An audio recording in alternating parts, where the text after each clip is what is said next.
Right now, a New York grand jury is weighing a possible indictment for former President Donald Trump. With more on the legal hurdles in this case, we're joined by Harvard law professor and New York Times best-selling author Alan Dershowitz, who also has a new book out called Get Trump: The Threat to Civil Liberties, Due Process, and Our Constitutional Rule of Law. Alan, always great to see you. Good morning to you. Thanks for joining us, sir. You've said this is the worst abuse of prosecutorial discretion in the 60 years that you've practiced criminal law, and you're a Democrat. You're someone who's voted against Trump. How hard will this case be to get a conviction? It might be very easy to get a conviction in New York. You know, in New York, the grand jury will indict a ham sandwich if the prosecutor wants them to. And if you get a jury that reflects the fact that 85 or 86% of New Yorkers voted against Trump, you could possibly get a conviction, but it will be reversed on appeal. No honest, objective judge would ever uphold this kind of Mickey Mouse charge.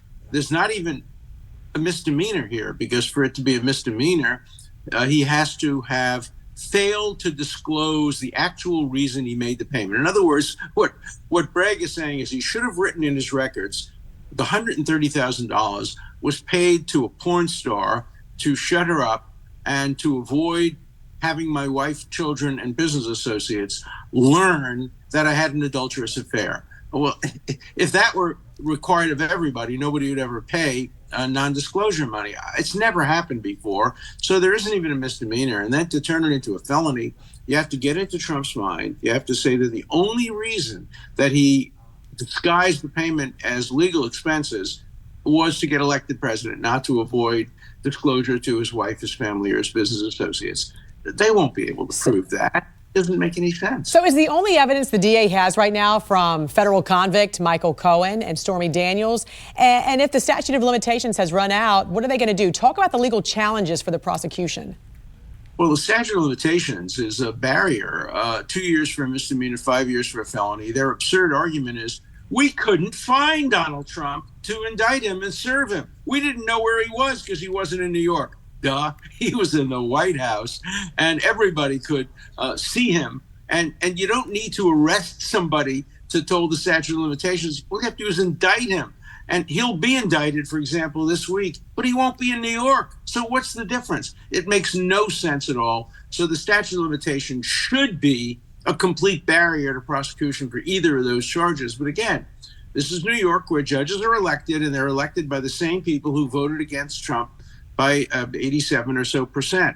So this is very, very political, and nobody can predict how the judges or the juries will decide. All we can say is, as a lawyer with 60 years of experience in doing this, I've never seen a case quite this bad. And then you've also got Bob Costello, the attorney who advised Michael Cohen and testified against Cohen and his credibility. How will that affect whether the grand jury does indict?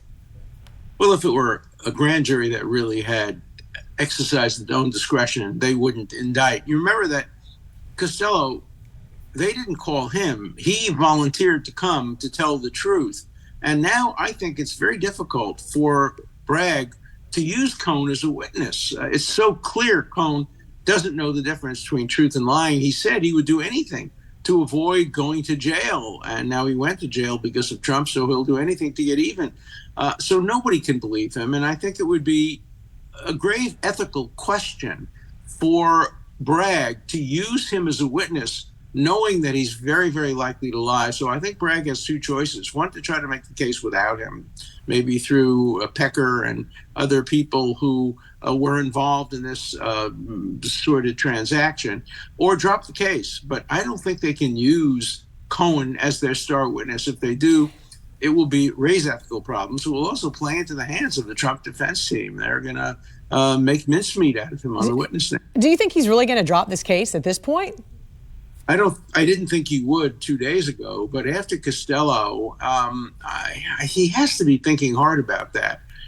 He is being pilloried by not only people who are Republicans, but by Democrats, and not only Democrats like me who strongly support the Constitution, but even more traditional partisan Democrats are saying, why this case first? We have so many stronger cases in Florida and Georgia and Washington. Why are you selfishly putting the weakest case first that's going to hurt the Democratic Party.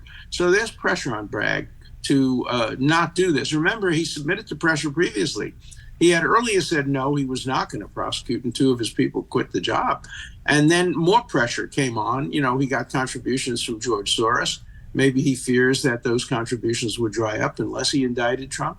And so he succumbed to pressure to try to indict him. Now he may succumb to pressure not to indict him. He's the kind of politician who puts his fingers up to the wind and sees which way it's blowing. Yeah, so what implication does this have if there is no indictment, if this is dropped, if there's no conviction, when you do consider some of the other investigations that Trump is facing?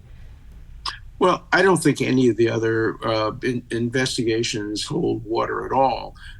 The Georgia case is very weak because what he said on the phone conversation is you have to find, not invent, not concoct, not manufacture, but find 13,000 votes. Find means they're there.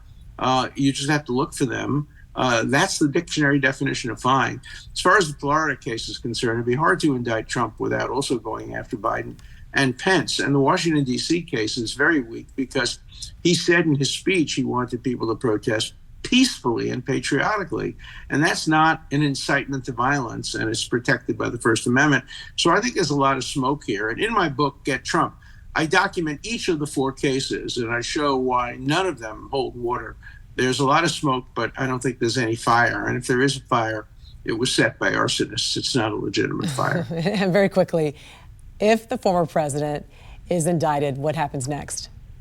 Well, they don't do a perp walk, but they'll have a mugshot. And the mugshot then becomes the most famous mugshot since Frank Sinatra's. And he uses it as a campaign poster. People get T-shirts made out of the mugshot, and he benefits from it enormously. So that's what happens next. The Secret Service has to come with him to court.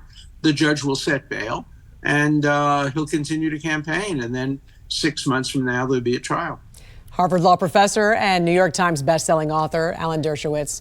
Always great to see you, sir. Thanks for joining us this morning. We appreciate it. Thank you.